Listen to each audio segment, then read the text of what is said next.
আসসালামু আলাইকুম। সবাই কেমন আছেন? আশা করি যে যেখানে আছেন খুব ভালো আছেন। আলহামদুলিল্লাহ আমরাও ভালো আছি। সবাইকে জানাই পবিত্র ঈদুল ফিতরের শুভেচ্ছা। ঈদ মোবারক। কে কোথা থেকে ঈদ করতেছেন এবার? আমরা তো এবার বাসায় ঈদ করেছি, কোথাও যাইনি। তো হয়তোবা অনেকেই অনেক জায়গায় মানে গ্রামের বাসায়, বাবার বাসায়, বিভিন্ন জায়গায় ঈদ করতে গিয়েছেন, তাই না? তো আমরা আমাদের বাসায় ঈদ করেছি। সবাই আমাদের বাসায় এসেছে আলহামদুলিল্লাহ। আমরা প্রতি বছর আমার ভাসুর বড় ভাইয়ের বাসায় ঈদ করি।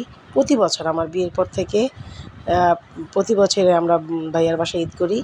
তো এই বছর আমরা চিন্তা করলাম যে নিজের বাসায় ঈদ করব। ভালো লাগে মাঝে, মাঝে একটু ব্যতিক্রম কিছু হলে। তো এইবার বাসায় ঈদ করেছি। মোটামুটি বাচ্চারা সবাই আমাদের বাসায় এসেছে। তো এই তো তার চাচাতো ভাই বোনদের সাথে মজা মাস্তি করতেছে। তাদের মানে সালামি দিবে কি? উল্টা তাদের কাছ থেকে সালামি নিচ্ছে। এরকম একটা অবস্থা। তো যাই হোক এগুলো একটা মজার ব্যাপার। তো তারা অনেক আনন্দ করতেছে। এটাই আমাদের কাছে ঈদ। এই বাচ্চাদের আনন্দটাই আমাদের কাছে ঈদ। তো যাই হোক এখন তারা খাওয়া-দাওয়া করবে। আমি সকালবেলা খুব মানে ভোরে ঘুম থেকে উঠে নামাজ-টামাজ পড়ে আর ঘুমাইনি। বাচ্চাদের জন্য হালকা পাতলা নাস্তা তৈরি করেছি। আরও অনেক কিছু করার ইচ্ছে ছিল। কিন্তু দেখা গেছে ১ মাস টানা রোজা থাকার পরে আজকের দিনটা খুবই মানে মনে হয় যে একটু রেস্ট নিই। হ্যাঁ, সকালবেলা ঘুম থেকে উঠে মানে হাত পা চলতেছে না এরকম একটা অবস্থা। তারপরেও এখন যেহেতু বাসায় বাচ্চা-টাচ্চা আছে তাদের জন্য তো নাস্তা বানাতেই হয়। তো সকাল, সকাল সব কিছু বানিয়ে রেখে দিলাম। এখন তাদের মন মতো তারা খাবে। চাহাত বলতেছে, "মা আজকে ঈদের দিন কিন্তু ক্ষুধাই লাগতেছে না। মনে হচ্ছে আজকেও রোজা।" এরকম লাগতেছে।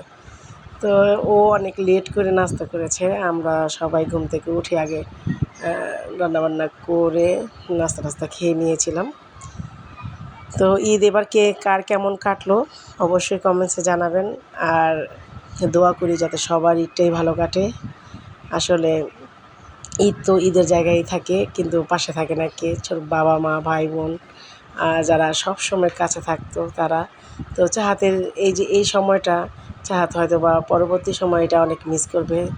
যেমন এখন আমরা মিস করি আমরা ভাই-বোনেরা যে কী একটা আনন্দ মানে নিয়ে ঈদ করতাম, ওই সময়গুলা খুবই মজা লাগে। আসলে মানুষ যত বড় হচ্ছে দিন, দিন ঈদের আনন্দটাও আমেজটাও কমে যাচ্ছে। মনে হচ্ছে আর কি আমাদের কাছে আগের মতো আনন্দটা কেন জানি পাই না। চাইলেও আনন্দ খুঁজে পাই না।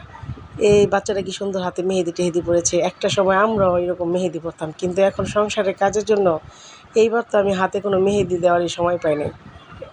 তো আসলে সংসার জীবন মেয়েদের একটু ব্যতিক্রমী হয়। আর যারা মা তাদের তো আর কিছু বলারই নেই। আগে আমরা আম্মুদের বলতাম যে, "তোমরা এত নিরামিষ কেন? তোমরা ভালো কাপড় পরতে চাও না, কিছু করতে চাও না।" আর এখন আমরা বিয়ে শাদির পরে বোঝা যাচ্ছে আসলে এখন আমরা তো বুঝতেছি যে কেমন, যে সময়ই পাওয়া যায় না আসলে। তো আমার বাসায় কিছু মেহমান এসেছিলো, তাদেরকে নিয়ে আনন্দ ফুর্তি করলাম। তারপরে আর মনে করেন ঈদের দিন চটপটি ফুচকা না হলে তো হয়ই না। ঈদের দিনটা খেতেই হয়। তো এই যে চাহাত মামুনি বানিয়ে দিচ্ছে আর আমরা বসে, বসে খাচ্ছি। আমরা বলতে আমি, আমার দেবরের ছেলে-টেলে আর কি। তো যাই হোক সবাই ভালো থাকবেন আর দোয়া করি সবার ঈদটাই যাতে ভালো কাটে। আর যে যেখানে থাকেন, যেখান থেকেই আমার ভিডিওটা দেখতেছেন অবশ্যই একটু লাইক, কমেন্টস করে দিবেন আর শেয়ার করে দিবেন। আর আপনাদের ঈদটা কেমন কাটলো? সারাদিন কী, কী করলেন? চাইলে আমার সাথে শেয়ার করতে পারেন। আল্লাহ হাফেজ।